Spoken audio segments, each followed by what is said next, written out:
오늘 예레미야서 17장 7절 8절 이 말씀을 보면은, 그러나 7절에 그러나 여호와를 의지하고 여호와를 신뢰하는 사람은 복을 받을 것이다. 참 중요한 말입니다. 여호와를 의지하고 여호와를 신뢰하는 사람이 복을 받는다는 거예요. 세상을 의지하지 아니하고 하나님을 의지하는 사람, 사람을 의지하지 아니하고 하나님을 의지하고 하나님을 신뢰하는 사람이 복을 받는다는 겁니다. 그 결과가 8절에 있는 거예요. 그는 물가에 심어서 시냇가에 뿌리를 내린 나무 같을 것이다. 더위가 닥쳐와도 두려워하지 않으며 그 잎이 항상 푸르다. 가뭄이 있다 해도 걱정이 없으며 그 열매는 그치지 않고 맺어질 것이다. 할렐루야. 여러분, 하나님을 의지한다라는 것은 무엇을 얘기합니까? 내가 완전히 하나님 앞에 거듭난 사람만이 하나님을 의지할 수가 있는 거예요. 세상에 지식 가지고 하나님을 의지할 수는 절대 없습니다. 세상에 살아온 경험 가지고 하나님을 절대 의지할 수가 없습니다. 많은 사람들이 신앙생활을 하면서 열매가 없잖아요. 저는 참 그것을 보고 안타까운 거예요. 분명히 성경에는 그것이 해답이 있어요. 그런데 열매가 없어요. 그것은 왜냐? 내 경험을 자꾸 의지하기 때문에, 사람을 의지하기 때문에. 여러분, 하나님 안에는 모든 것이 다 있는 거예요. 이 우주 만물을 창조하시고 그것을 통치하시는 그 하나님, 그 하나님만이 우리의 삶을 형통으로 이끌어갈 수가 있는 줄로 믿습니다. 시편 84편 12절에 보면 만군의 여호와여 주께 의지하는 복이 있나이다. 할렐루야. 주께 의지하는 자는 복이 있다. 사람을 의지하는 것이 아니고 환경을 의지하는 것이 아니고 오직 주님만 의지하는 것이 복이 있다라고 말합니다. 시편 146편 3절에 보면 귀인들을 의지하지 말며 도울 힘이 없는 인생도 의지하지 말지니. 여러분, 사람이 절대로 도움을 줄 수가 없어요. 그래서 성경은 도울 힘이 없는 인생을 절대로 의지하지 말라는 거예요. 우리의 의지 대상은 하나님밖에 없는 줄로 믿습니다. 사람들은 축복을 향한 인간의 갈망은 결코 멈춰질 수가 없는 것입니다. 사랑하는 성도 여러분, 사람들은 누구나 축복을 원합니다. 건강의 복, 자녀의 복, 물질의 복, 그리고 관계의 복, 심지어는 마음의 평안의 복까지 우리가 받기를 원합니다. 이 모든 것이 우리는 본능적으로 이러한 축복을 추구해 나가는 거예요. 그러나 문제는 참된 복이 어디에서 오는가? 여기에 있는 것입니다. 내 힘으로 만드는 이 축복은, 여러분, 죄송하지만 진정한 축복이 아닙니다.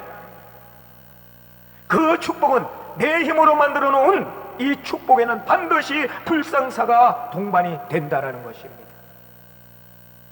오늘 우리는 예레미야 이 선지자의 말씀을 통해서 진정한 복은 세상의 조건이 아니라는 것, 그리고 하나님을 의지하는 믿음에서 시작된다는 이 사실을 살펴보려고 합니다.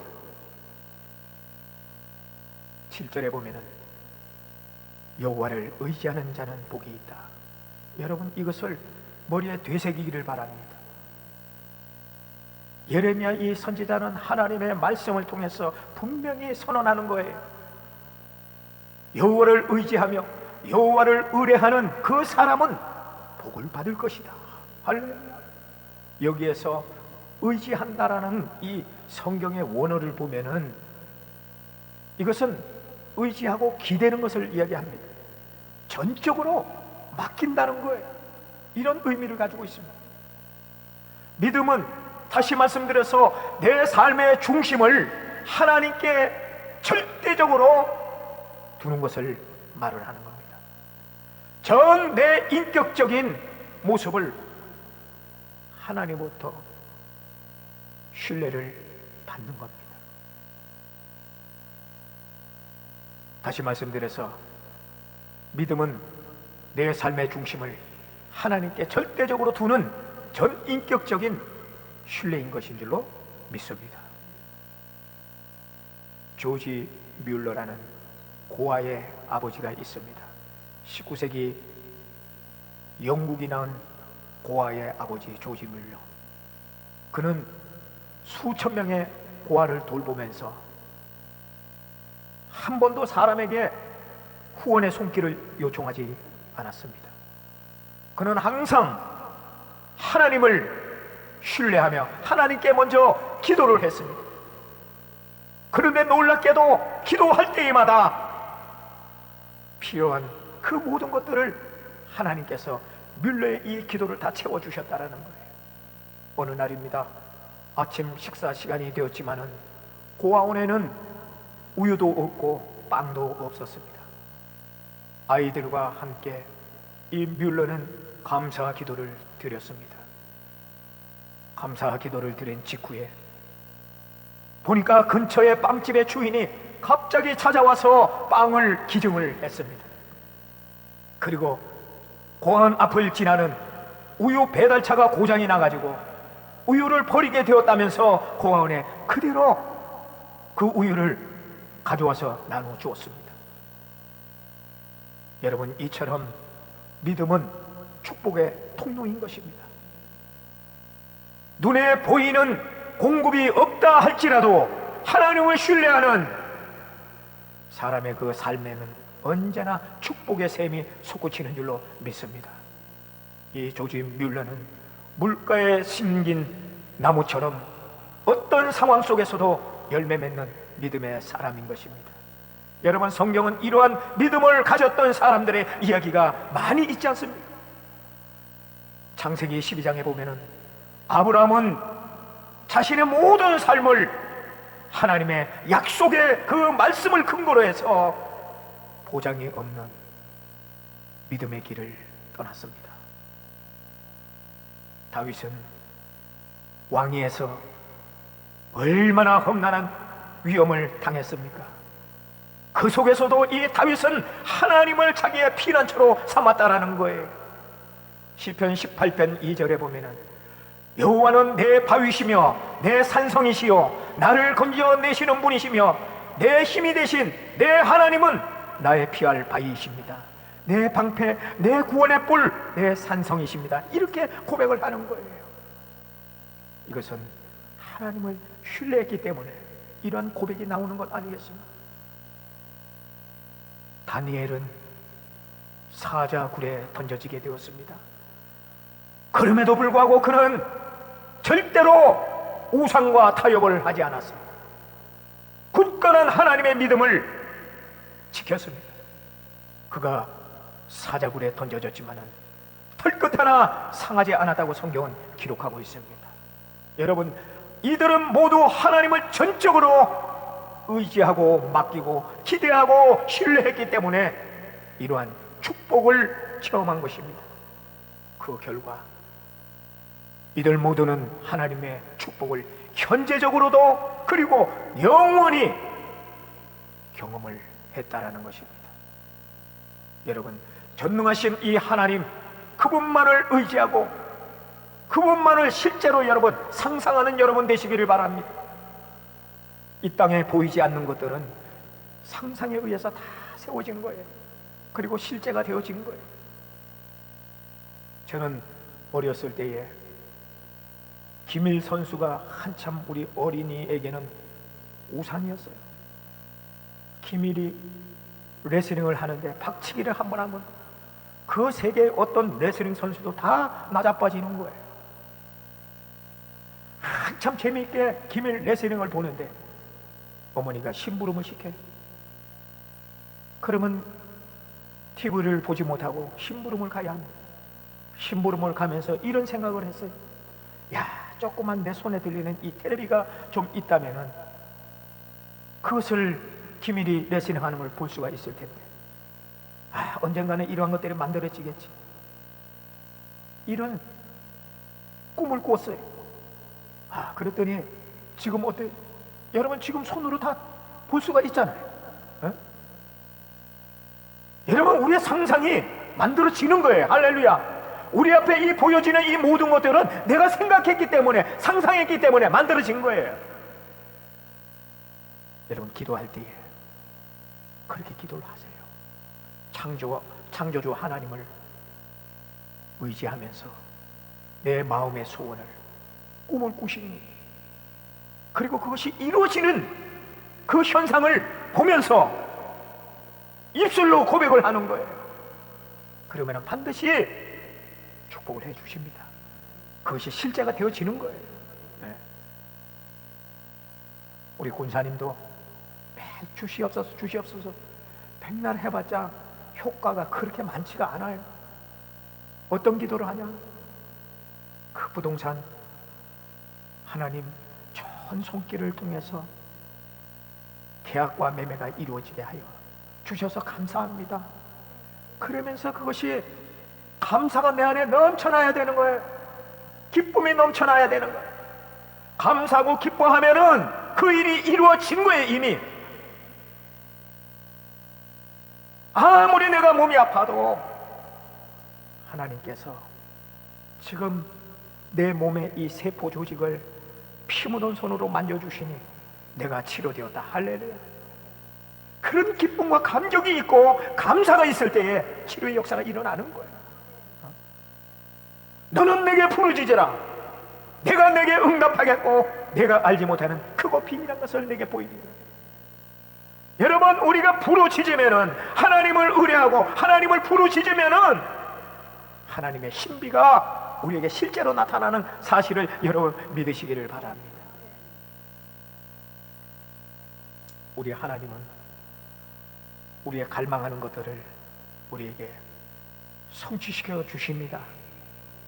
그런데 사람을 의지하면 안 돼요. 반드시 하나님을 의지하고 하나님을 신뢰해야 돼요. 하나님이 반드시 이루어 주실 것이라는 것을 우리가 확신을 가져야 된다는 거예요. 하나님을 의지하는 사람은 환경에 좌우되지를 않습니다. 오늘 성경은 말씀합니다. 그는 물가에 심겨온 나무가 그 뿌리를 강변에 뻗치고, 이스라엘에 가보면은요, 그 사막 한가운데에도 과수나무들이 있어요. 그 사막 한가운데 과실이 열매가 맺어져 있어요. 야, 신기하더라고. 신기한 거예요. 어떻게 저 사막에 비도 오지 않고 물도 없는 저 사막 한가운데에 저렇게 과수가 열릴 수 있는 거예요. 보니까는 그 밑에 호수가 있는 거예요. 호수, 물 호수.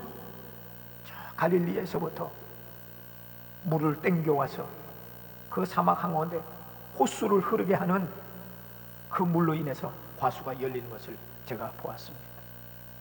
그런데요, 그것은 물이 끊어지면은 그대로 말라버립니다.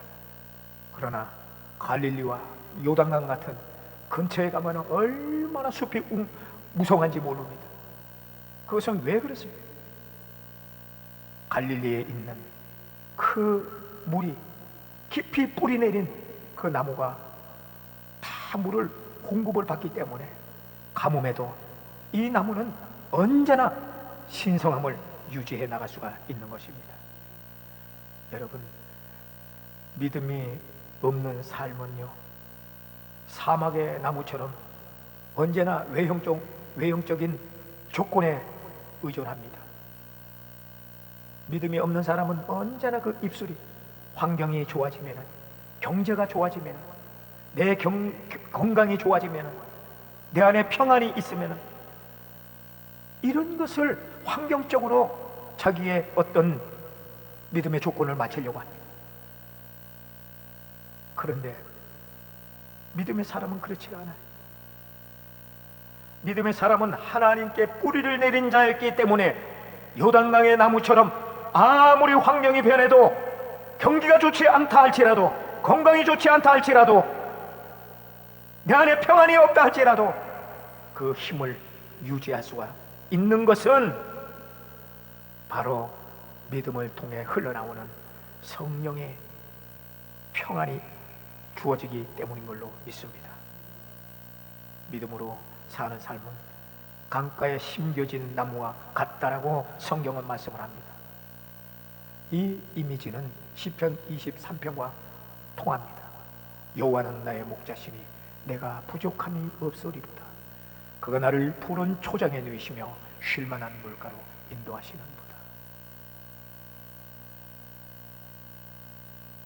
여러분, 우리가 주목할 것은 더위가 올지라도 두려워하지 아니하며, 외부에 어떠한 고난이 있다 할지라도 하나님 안에 뿌리를 둔다면 결코 흔들리지 않는다는 사실을 기억하시길 바랍니다.